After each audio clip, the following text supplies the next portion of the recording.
Depuis 2016, Nectar Culture propose des ateliers qui initient le jeune public à la culture rap et à ses multiples facettes. Ces ateliers mettent en lumière le processus créatif derrière ce genre musical, tout en offrant aux jeunes un espace au sein duquel ils peuvent explorer leur créativité, retrouver confiance en eux, développer leurs talents et évacuer colère et frustration. Dans Culture Rap, nous allons rencontrer les représentants des structures partenaires avec qui nous collaborons pour organiser ces ateliers. Nous leur donnons le micro pour vous plonger avec nous dans le monde des ateliers rap et découvrir les coulisses de cet art vivant et en constante évolution. Que vous soyez un fan de rap aguerri ou simplement curieux de découvrir cette culture musicale en profondeur, ce podcast est fait pour vous. Alors, bienvenue dans le podcast de Nectar Culture.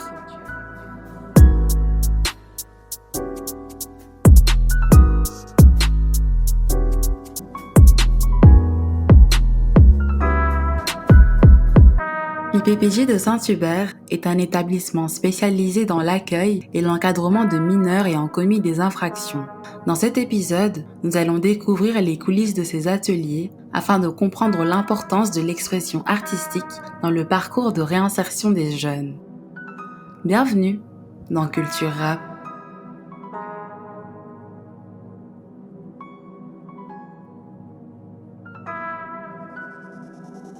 Je m'appelle Samuel Daléden, je suis directeur de l'IPPJ de Saint-Hubert. C'est une IPPJ qui s'appelle le CEVO, pour Service d'évaluation et d'orientation. Donc les jeunes sont placés chez nous par un magistrat, un juge de la jeunesse, parce qu'ils sont suspectés d'avoir commis un fait qualifié d'infraction grave. Il y a des indices sérieux concernant leur culpabilité, et donc ils sont placés chez nous pour une courte période. C'est une période de 30 jours, normalement non renouvelable. Et durant ces 30 jours, nous on doit faire l'évaluation de la situation des jeunes, sur base d'un outil qu'on a développé avec l'Université de Liège, qui est l'outil ERIFOR, qui évalue le risque de récidive, mais aussi les besoins, les forces et les fragilités du jeune.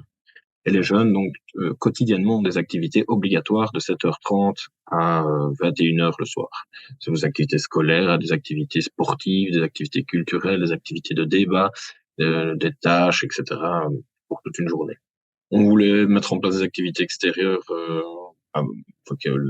une ASBL liée justement au rap. Et donc, nous voulons mettre en place ce type d'activité parce que c'est des activités qui font sens pour les jeunes, qui touchent les jeunes et que les jeunes apprécient. Et donc, c'est à partir de ce moment-là que notre collaboration a débuté. Et ça fonctionne à chaque fois. Maintenant, on demande à chaque fois qui est volontaire dans toutes les sections. On fasse attention à ce qu'il n'y ait pas d'interdiction de contact. On limite quand même le groupe à 9-10 maximum. Ça dure souvent plus d'une semaine et demie, où toutes les matinées sont prises pour pouvoir travailler sur le projet, qui sont des textes réalisés par les jeunes, enregistrés avec l'ASBL.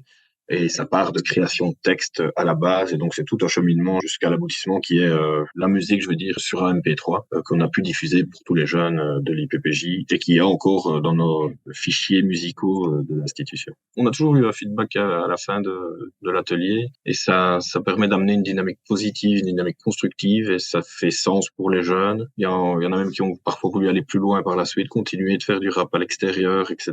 Donc ça donne un intérêt, ça répond peut-être aussi à un besoin. Ça crée aussi du lien entre les jeunes, ça crée, je ne vais pas dire une vocation, mais ça crée un intérêt pour la suite. Voilà, c'est très positif, moi je pense, pour les jeunes. Ils ne sont pas là passifs à écouter ou à entendre un cours ou autre, non, ils sont vraiment, ça part de zéro, et on les sollicite, on sollicite leur créativité, leur originalité, leur inventivité, leur intelligence, parce que ce sont tous des jeunes qui ont quand même des forces et des ressources qui sont peut-être parfois pas assez mises en avant, et ça c'est aussi une activité qui permet de mettre en avant des ressources et des forces chez ces jeunes qui sont parfois mis au banc de la société, alors que voilà, leur situation n'est pas toujours facile, elle n'est peut-être pas excusable par rapport à ce qu'ils ont fait, mais il peut y avoir des éléments de compréhension, et grâce à ce type d'activité, on met en avant leurs forces. Et ça, c'est très positif. Leur méthodologie, leur manière de faire est très positive pour les jeunes, parce que comme je l'ai dit, ça crée du lien entre les jeunes, ça crée aussi peut-être de l'intérêt pour la suite,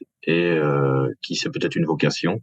Ça donne du sens aussi chez les jeunes, peut-être à leur placement, où ils auront découvert quelque chose, où on aura mis en valeur leurs forces.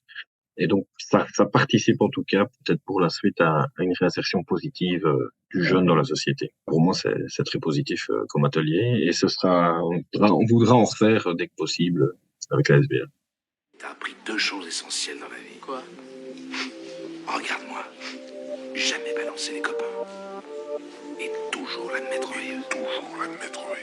D'où je vais, je vois la mort. Course poursuite avec les porcs. On veut de l'argent, de l'or. Je crois qu'on m'a jeté à sort. Regarde le temps que je passe dehors. Au fond, je sais que j'ai tort. Le temps devait être de l'or. Le sale nous rend plus fort. La mort nous suit dehors. Et ouais, la rentrée c'est dur. Et donc la sortie c'est sûr. Je dois construire mon futur. Avec ou sans procédure. Je peux pas compter sur la pure. La heure nous a rendu mûrs. Et ouais, direct de cette île. Je veux m'évader dans le sud.